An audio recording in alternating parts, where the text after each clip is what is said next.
그분은 이력서가 단락 한 장. 자소서가 없어요. 다른 사람들 이렇게 썼는데 이분은 딱 한 장이었어요, 한 장. 더 충격적인 건 뭔지 아십니까? 이력서에 주소, 성명, 경력한 제로.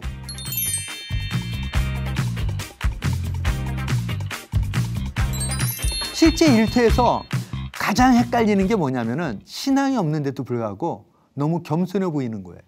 신앙이 없음에도 불구하고 너무 남을 잘 배려해 주는 거예요. 포용력 있고 또 젠틀하고. 그렇게 되면은 우리는 과연 일터에서 크리스찬이 구별된다는 게 무엇인가? 라는 것에 대해 답변을 갖기가 쉽지 않습니다. 여러분은 어떻습니까? 제가 다시 한번 질문을 던져볼게요. 일터에서 그리스도인의 성품으로 드러난다는 것은 무엇이죠? 착한 사람, 선한 사람, 섬기는 사람, 겸손한 사람 다 맞아요. 근데 비그리스도인도 그렇게 살잖아요.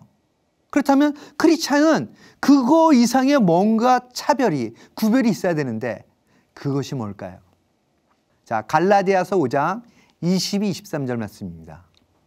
오직 성령의 열매는 사랑과 실학과 화평과 오래 참음과 자비와 양성과 충성과 온유와 절제니 이 같은 것을 금지할 법이 없느니라. 많이 들어오셨죠? 성경은 이것을 성령의 열매다라고 말해주고 있어요. 무슨 말이죠? 성령이 역사하실 때 일어나는 변화라는 것입니다. 우리는 사실 날마다 순간순간마다 성령이 내게 역사하심으로 말미암는 변화를 체험해야 돼요. 자, 그럼 더 구체적으로 들어가 봅시다. 일터 현장에 내가 출근을 했어요. 그래서 하루 그 일터에 살아가면서 구별된 삶으로 나타나야 되는데 제가 크리스찬들에게 강조하기를 가장 먼저 강조하는 게 있습니다. 이게 뭘까요? 사람들이 이것을 말하면 그게 그렇게 중요할까라고 말하는데 아니요. 너무너무 중요한 것이 있습니다. 그것은 인사하는 삶입니다. 자, 그래서 실제 한 예를 제가 들어드리기를 원해요. 저는 이랜드 있을 때 그곳 사장님과 한 집에 살 때가 있었습니다. 그래서 둘이 이제 회사를 가기 위해서 막 가면은 사장님과 제가 갈 때 반드시 튀어나와서 인사하시는 분이 있어요. 누굴까요? 경비 쓰시는 분이었습니다. 두 분이 경비를 섰는데 한 분은 얼굴이 잘 기억이 안 나요. 왜? 그분은 저희한테 인사하는 걸 본 일이 별로 없어요. 근데 한 분은 무슨 일을 하다가도 우리가 나가면 나와서 인사를 합니다. 수년이 지난 다음에 이랜드 신입사원 앞에서 제가 교육을 들어가서 강의를 하는데 그래서 직원들이 대부분이 20, 30대인데 60대가 넘는 분이 한 분 앉아 있었어요. 근데 문제는 오지성가 아는 분이에요. 그래서 강의하는 내내 그분에게 시선을 가는데 아무리 생각해도 알 수가 없는 겁니다. 내가 아는 분인데 내가 대학 다닐 때 캠퍼스에 있었던 분인가? 저분 어디서 봤지? 도서관에서 봤나? 하여튼 아무래도 그분이 생각이 안 났어요. 그래서 강의가 끝나고 교육부한테 갔습니다. 그래서 요번 기수에 대한 그 입사 자료 좀 갖다 달라 그랬어요. 그래서 갖고 왔어요. 보통은 그 당시에 그 이랜드라는 회사는 입사를 하려면 10페이지 이상의 자소서를 써야만 합니다. 그래서 이거 쓰는데 일주일 이상 걸렸다고 말하는 사람이 대부분이었어요. 근데 쭉 훑어보면서 뭐 제일 나이 많은 분이니까 뭐 너무 쉽게 찾았죠. 찾았는데 그분은 이력서가 단락 한 장. 자소서가 없어요. 다른 사람들 이렇게 썼는데 이분은 딱 한 장이었어요, 한 장. 더 충격적인 건 뭔지 아십니까? 이력서에 주소, 성명, 경력한 제로. 경력란이 하나도 없어요. 이력이 하나도 없어요. 학벌 하나도 없어요. 이름과 주소만. 여러분 눈치채셨죠? 누구예요? 그 아파트 경비수였던 분이었어요. 그분을 스카우트한 겁니다.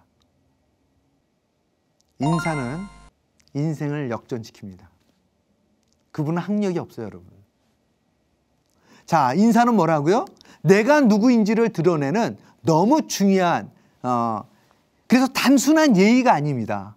인사는 내가 인사함으로 말미암아 그와의 나의 만남이 이루어질 뿐만 아니라 그가 나에 대해 어떤 식으로도 영향을 받을 수가 있어요. 그래서 인사를 할 때는 어떻게 한다고요?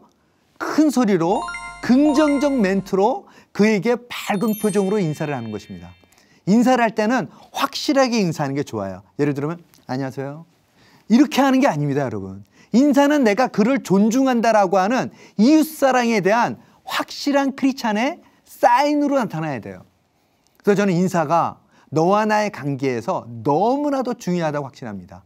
쉽게 말하면 좋은 관계를 맺을 수 있는 가장 좋은 방법이 뭐라고요? 내가 누군가를 만날 때 처음으로 그를 향해 인사하는 겁니다. 예수님을 만났을 때처럼 밝은 표정으로 너무 반갑게 그리고 긍정적인 멘트를 보내면서 환하게 웃으면서 인사를 했다. 그럼 그에게 매우 긍정적인 사인이 전달되는 겁니다. 저는 이것을 긍정적인 메시지라고 말합니다. 인사는 결코 작은 일이 아닙니다. 그리고 그는 그 짧은 만남을 통해서 내가 누구인지를 알 수가 있는 것입니다. 크리스찬들은 이웃을 사랑하라는 주의 명령을 받은 사람입니다. 자, 그렇다면 이웃을 사랑하는 삶의 모습을 여러분은 어떻게 나타내고 있습니까? 누군가 저한테 인사하면 저도 인사하겠는데 제가 먼저 나서서 인사하는 거는 그거는 제가 지금까지 해보려고는 했지만 잘 안 됩니다 라고 하는 사람들을 만날 때가 있어요. 그러면 여러분 어떻게 해야 될까요? 제 아내는 사실은 내향입니다. 그래서 낯선 사람한테 먼저 다가가는 스타일이 아니에요. 먼저 말을 거는 스타일도 아니에요. 근데 제 아내가 이 훈련을 받기 시작한 겁니다. 그래서 K 플러스 아카데미라고 하는 훈련을 받게 되면은 인사 훈련을 시키는 성품 훈련이 있는데 이 교육을 받았기 때문에 본인도 이것을 해야 되겠다는 부담을 가지고 살았는데 그러던 중에 교통사고를 당했어요. 그래서 병원에 입원을 했습니다. 근데 6인실 병원이었는데 요즘은요 병실을 가면 1인용으로 카테인을 치면 다 차단이 되는 거예요. 그러니까 제 아내가 병원에 딱 입원했더니 이 6인실이 6인이 전부 다 카테인 쳐져서 다 높은 담이 쳐져 있답니다. 근데 이게 밥 먹을 때나 열린답니다. 밥 먹을 때나. 근데 제 아내가 어떤 일을 했을까요? 이 카테인이 열릴 때마다 옆 사람에게 인사를 시작한 것입니다. 어떤 변화가 일어났냐면요. 이 병실에서 누군가가 태어나는 일이 일어나면은 환송식이 열릴 정도로 이 병실이 완전히 바뀌어버린 겁니다. 저는 이것을 기적이라 그래요. 저는 누구보다 제 아내를 잘 알기 때문에 그 얘기를 듣고 가장 놀란 사람이 저였어요. 정말 그런 일이 일어날 수 있는가. 그래서 제 아내가 거기에서 만났던 분하고 그 이후로도 전화통화도 하고 하는 걸 볼 수가 있었고 만나기도 하는 것 같아요. 여러분 이거 신기하지 않아요? 응?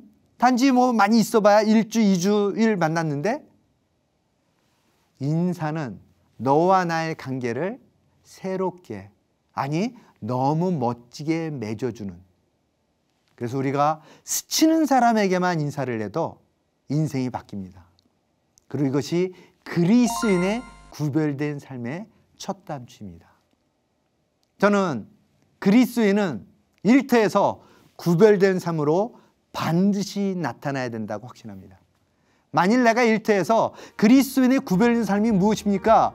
지난 한 주 동안 구별된 삶을 어떻게 살았습니까? 라고 질문했을 때 구체적으로 말할 수 없다는 것은 전혀 구별되어 살지 못한다는 걸 의미한다고 생각합니다. 이 영상을 보는 모든 분들은 일터에서 멋지게 구별된 삶으로 나아가기를 바랍니다.